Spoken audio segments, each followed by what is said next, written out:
Gentlemen, in the last session, which was session 4, we had a look at the additional procedures as envisaged in the draft DAP 2026. In this session, we will have a look at the important provisions other than what I have covered in the first 4 sessions that are encapsulated in draft DAP 2026. Indian vendor. Uh, 10 minutes? Okay, that's important. I'll use this one. Okay. For defense products regarding industrial license, it remains the same, no change. What is important is additional conditions for Buy Indian IDDM, Make 1, Make 2, Development Cum Production Model, DND, and the Strategic Partnership Model. It has to be ownership by an Indian citizen. For all the foreign companies, it is major importance because you can't enter into it if you got more than 41% stake in that company, 49% stake in the company. You cannot be a foreign majority holder. That means the complete control is in Indian hand, the right to majority of the directors, the technology, etc. Everything is with Indian control, including the IPR. Now, gentlemen, you can't enter any other categories. That is there. So this is a major issue which is omitted by a large number of issues, and of course, registration is mandatory. Indigenous content, how it is calculated, I'll skip. However, so what is indigenous content and how is it calculated? It's a major issue. It was there in DAP 2020, also in DAP 2026. There are no major changes in it. So it is the domestic value addition in defense procurement, and it is equal to the calculated base contract price less the calculated foreign content. CBCP less the CFC. What is CBCP? Is the total contract price minus the taxes and duties and applicable exclusions. What is CFC? It is the foreign content less applicable exclusion. The formula is given there. Now, what does it include? It includes all direct or indirect costs incurred in Indian rupees and indigenous materials, software, R&D, TOT, overhaul and production, labor, manufacturing, QA, services, warranty, establishment of MRO facilities, and profit. Everything is included. Indigenous raw material, component, subsystem, LRU, software, which has been exported from India and subsequently imported back as foreign goods oblique systems. This is deducted from the foreign content and included in the indigenous content. Less foreign content. What is it? Direct costs, that is freight, transport, insurance, etc. Direct and indirect costs of all services obtained from non-Indian entities. All license fees, royalty, technical fees, other fees payable, etc. It also excludes all costs incurred for transportation, insurance, installation, commissions, training, annual maintenance contract, bio-nominated equipment also, it is less. It shall not be included in the indigenous content as well as the base contract price. 26, it can recommend higher or lower indigenous content. Now, whenever it is for the Indian vendor and Buy Indian manufacturer in India, or by global manufacturer in India, the indigenous content is taken 10% less provided the indigenous design technology is being met by the particular vendor. For ICT projects, surprisingly, you're supposed to produce IC requirement of 10% higher than the normal procurement procedure that is there. 50% of the overall IC content has to be from material component software, which is manufactured in India. And there is a graduated process for achieving the IC is permissible through the contract execution period. However, subject to meeting the requisite requirement at the final stage, as also meeting the 30% indigenous content at the trial stage, the Buy IDDM category. You can't go just pick up something and produce it for trials in the Buy IDDM category, which shall be the favorite category that shall be there for procurement. Cumulative IC content across the days in incremental stages is allowed. However, it is as calculated against the complete base contract price. Now, it has to overall across the board, when you're going incrementally, you should be able to achieve that 60% there. It may well be that the last installment of production has got more than 60%. Comprehensive indigenization plan is provided, and how you're going to meet the IC target, and certification of the indigenous content has to be rendered at all stages. MOD has the right to verify it. Within 1 year of the delivery, you have the right to verify it, besides certification that has been produced by the particular company concerned. Incentivization has been provided. When you use raw material, 5 to 15% of the material cost, you will get a price advantage. Indigenous manufacturing, if you carried out of components, up to 1% of the base contract price, up to a maximum of 10%. If you absorb critical technology, 2% of each one of the absorbed technologies that is there, up to a maximum of 10%.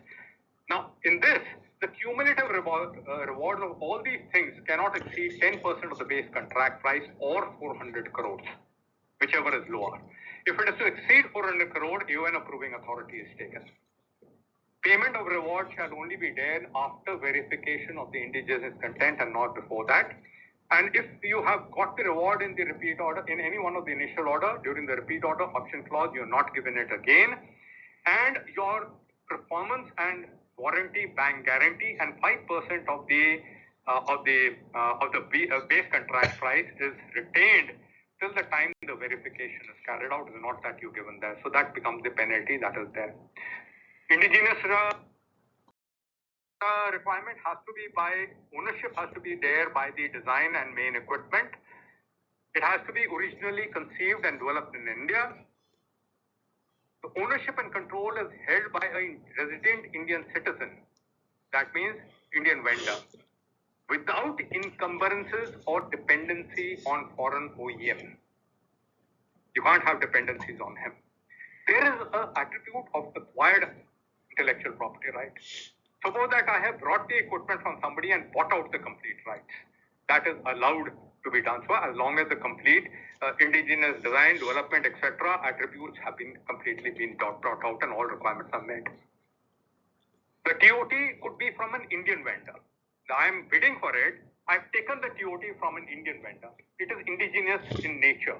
If I can prove it, it well may be accepted as part of the indigenous design content. Requirement has to be met by all Indian IDDM Make 1, Make 2 category, IDEX, TDF and design and development models. Everything has to meet the indigenous requirement. You have to have the design, the code, the drawing and the IPR certification that is there. And the specialist committee can ascertain it within 2 years of signing of the contract. And in case there are incentives involved, it is mandatory to ascertain it before giving the rewards to it. Rewards is up to 10% for meeting the ID requirement. You will get rewards. Up to 2% for meeting the ID requirement for each specified subsystem. Cumulative content of the reward cannot exceed 15%. IPR is mandatory to hold. And the onus of establishing the indigenous content rights shall rest with the Indian vendor. There are penalties to it, the earnest money deposit, the forfeiture of the performance come bank guarantees, and additional penalties if required can be imposed, including banning of the particular vendor if false certification and false claims are made.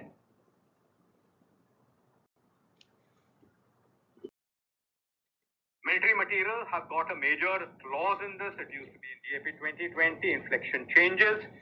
This material is the biggest bugbear because while the Indian industry has the capability to manufacture, doesn't have the material. You have the capability of manufacturing APFS DS around to produce 450 mm of penetration. You don't have the tungsten. You can do whatever you want to do. You don't have the tungsten of that caliber. So, if the Indian military, if the material is available but underutilized, it may be underutilized due to lack of awareness or convenience, you get a reward of 5% of the cost of the material subject to a cap of 0.5% of the total order value. It is not cost competitive. The foreign material is marginally lower in cost. Therefore, you will get 10% of the cost of the material up to 0.75% of the total order value. Validation is pending. Validation of the Indian material has not been carried out. If you carry out the validation and then provide the Indian material in your contract, 50% of the cost of the material up to a total value of 1%. Additional reward can be given. We've already done the finance.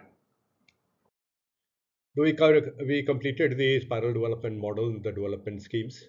However, the approach can be adopted for all development schemes and must be done so. It was encapsulated later on as an addendum to the DAP 2020.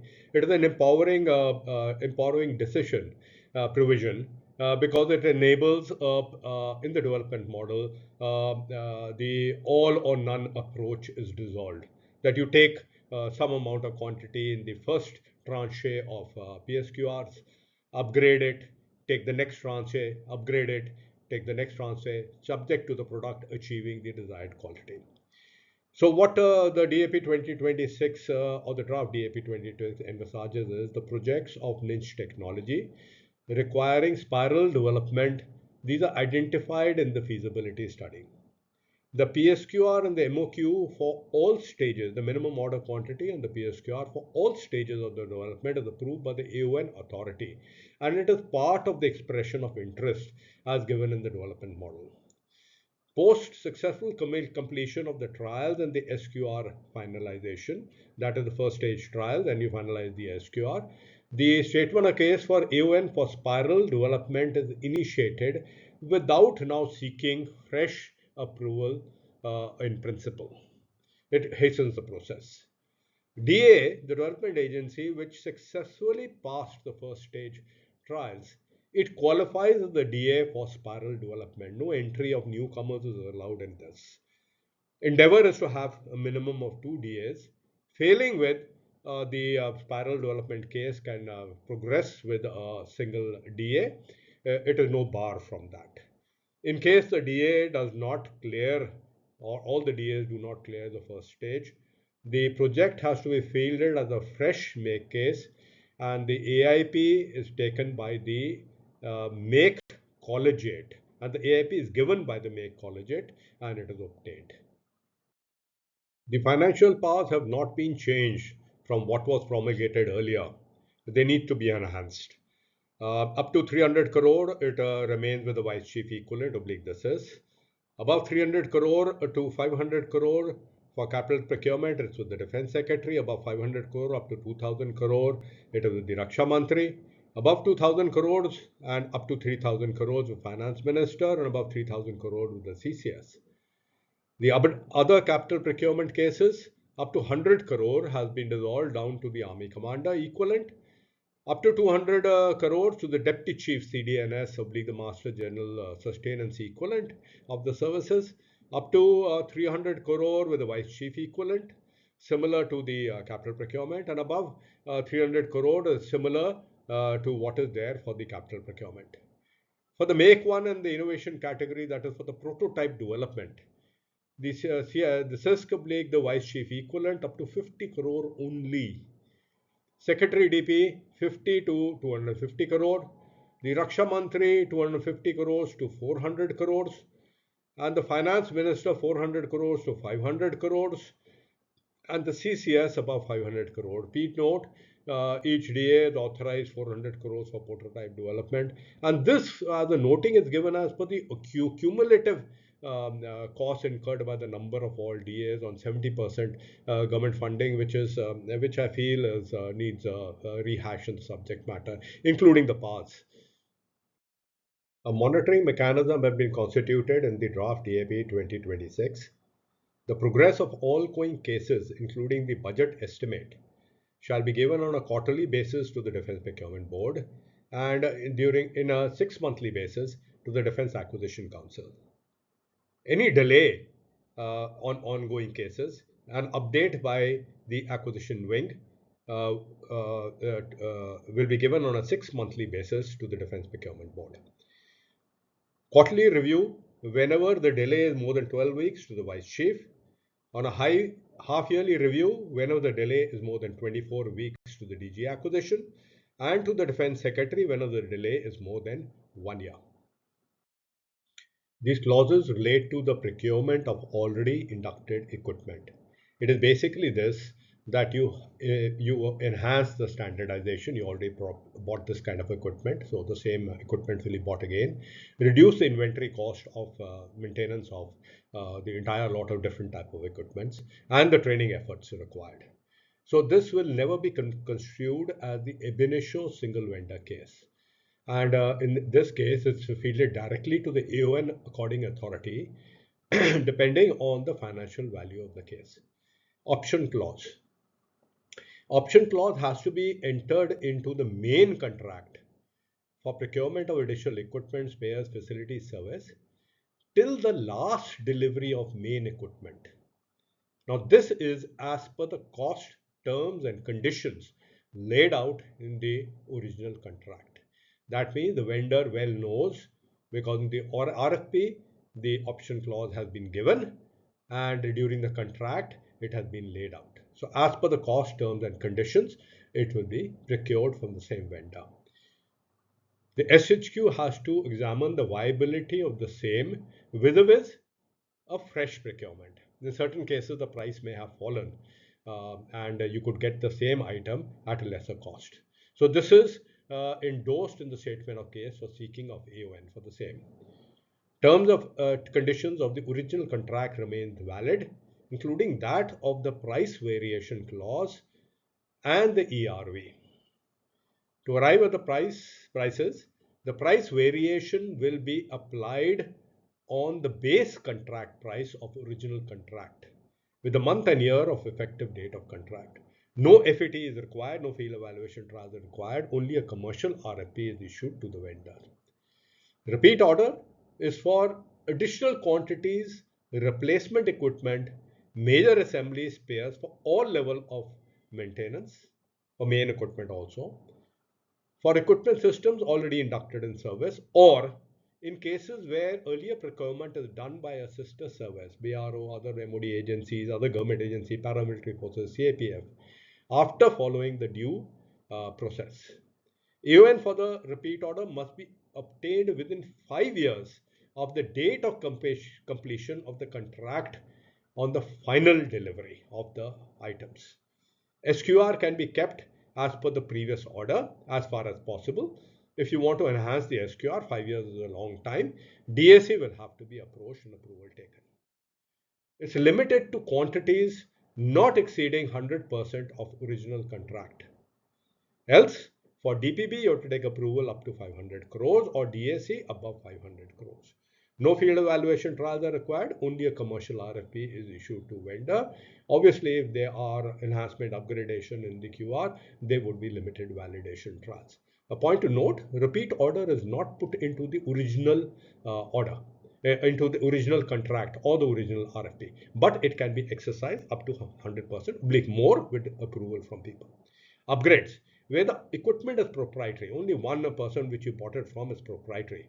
Advance in technology has happened, and where OEM vendor is offering upgrade to the same equipment as part of the limited series production. Limited validation trials for cases involving change to SQR upgrades may be conducted after including the same in the statement of case while seeking acceptance of necessity. We come to the end of session 1, which was part 1 of the important provisions. In the next session, that will be session 6, we'll have a look at other important provisions, that is part 2, as also dwell on the trial issue, which is the major issue. Thank you so very much for a patient hearing. It's been a pleasure to be with all of you. This and earlier sessions that I have taken are available on the YouTube, my Google blog of Knowledge Enabler Defense Procurement, as also my LinkedIn account. I'm also broadcasting to anyone who wants to receive the message. So should you want to receive it, just send it to this number that is listed on this slide, want to receive, and I'll send it directly across to you. And these will only be DAP sessions. I will not be sending anything else and cluttering up your inbox. Do subscribe to my Google blog. It is free and it encourages me to further go ahead. do disseminate these videos to people who can utilize it usefully so that maximum can benefit. Do like this post, it's certainly encouraging and it is free. Thank you so very much. Till next time.